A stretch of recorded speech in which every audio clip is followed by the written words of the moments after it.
Welcome, ladies and gentlemen, to the Human Capital Conference 2018, The Future of Work. The theme for this conference, for this fiscal year, the one that we designed is the future of work. The reason for that is, if you look at it, the whole this working space dynamics is rapidly changing. Of course, Nepal is not yet touched, but demographically, we have had the impact, particularly with the millennial generation and the kind of the turnover issues. But the technology intervention that yet has not come to us at a workplace, which will come. So those kind of disruptions, I think the speakers will talk about those kind of stuff, the gig economy, and like the all those kind of stuff, the lifestyle changes, and how it will impact the whole HR function. What is happening in last a year, two, or in recent times? This is a major question. I think this is what will shape the future of the whole industry, where we look at it. And because this impacts and affects the individual people like you and me, the governance issues, the ethics issues, the integrity issues, I think this has become a very pertinent and the kind of the important topic that needs a very open deliberation and discussion, particularly in the current times. I believe is HR, in your role, in your capacity, in any organization, any industry that you would come from, I think you have a very catalyst role to play in culture building process. I think you are the enabler, you are the catalyst, you are the leader, because of your touch, your relationship, the trust that you build with the people, because everyone come to you. So that kind of way, I think there's a lot of huge responsibility in the soldiers of the, तपाईहरुको HR को उसमा र people in those leadership roles. I'm Harlina and I'm a culture architect, and it's been a wonderful pleasure to be here with the HR community of Nepal in an event organized by NBI on future of HR. Primarily the points that I've been talking about are the value, the power and the potential of building organization culture in the workplaces of today. Because whatever happens, there are three things that we are absolutely clear about. One, what got us here will not take us there. Two, who got us here will not take us there. And three, how we got here is certainly not how we're going to go there. If that is the scenario or the business situation today, what are the business leaders expected to do? It is VUCA world, very volatile, uncertain, chaotic and ambiguous. In times such as these, processes and templates and standard operating systems don't work necessarily. It is the culture of the company which is the glue that holds everyone together.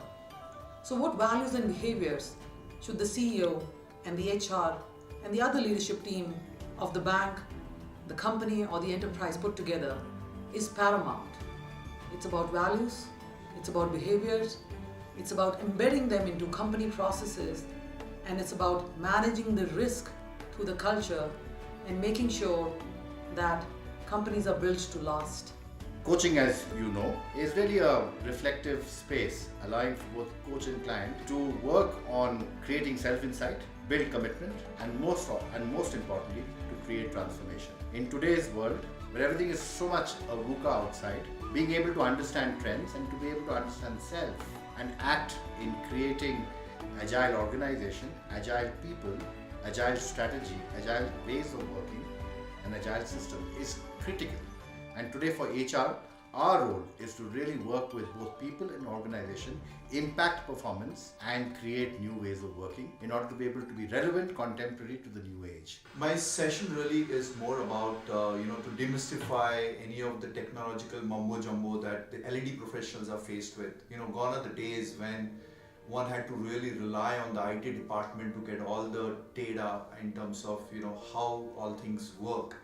And we felt that this particular session would help the budding L&D professionals to bridge that gap in terms of the technological advances that are happening, the disruptive forces in the L&D space, and more importantly to be able to walk the talk, if you will, in as far as the technology is concerned. So the learning is now moving to the 70-20-10 learning principle, where learning happens on the job, whereas from a traditional perspective, most of the learning is to happen in a classroom.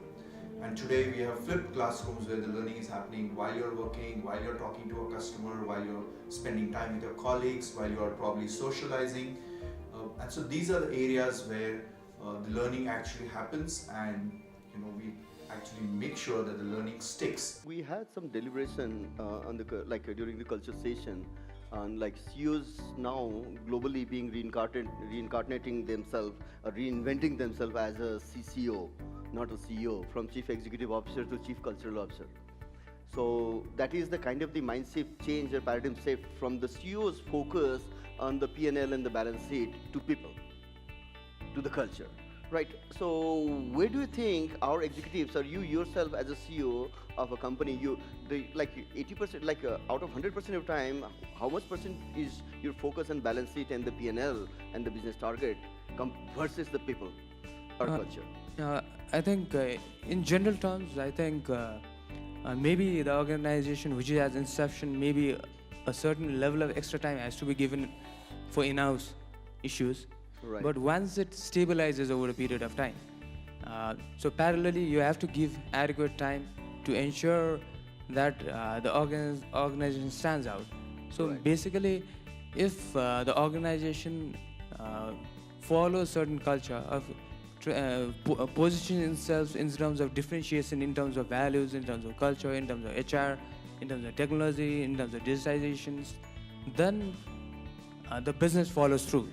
Right. I believe in that. Has there in Nepal, from your experience in the organization, has the coaching as a culture been established, or we are so what is your take on this? Well, I would say that I started my career during the coaching age. Right. Because we didn't have trainings in those days. It was purely coaching.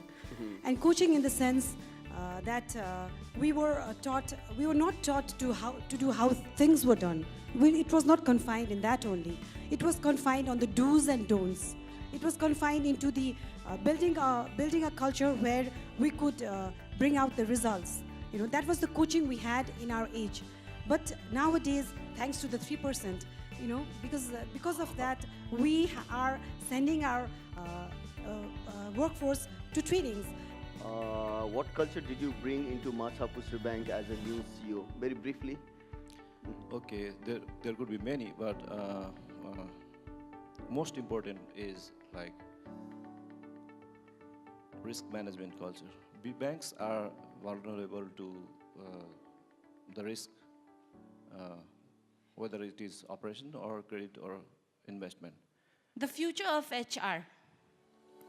Yes, it's definitely changing, and newer responsibilities and prospects are emerging. I'd like to begin with the first question, the most prominent one. What is the present scenario of HR in Nepal, according to you, and how do you see the future? If you talk about Nepal, I think looking at the second generation of HR people on this room, I can say that it's definitely heading towards a more positive direction.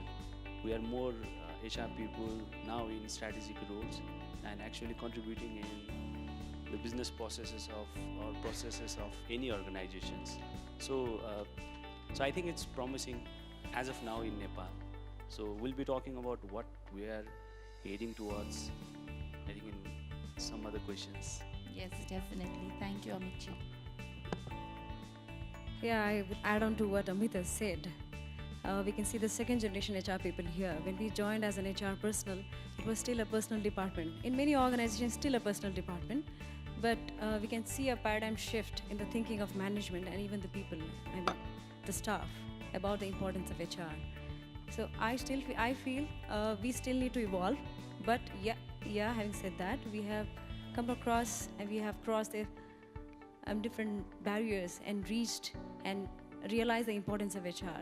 This is the era of HR in the country. This has just to begin because lots of activities has been happening in Nepal and lots of people are trying to learn what is it all about and trying to experiment new things in the country.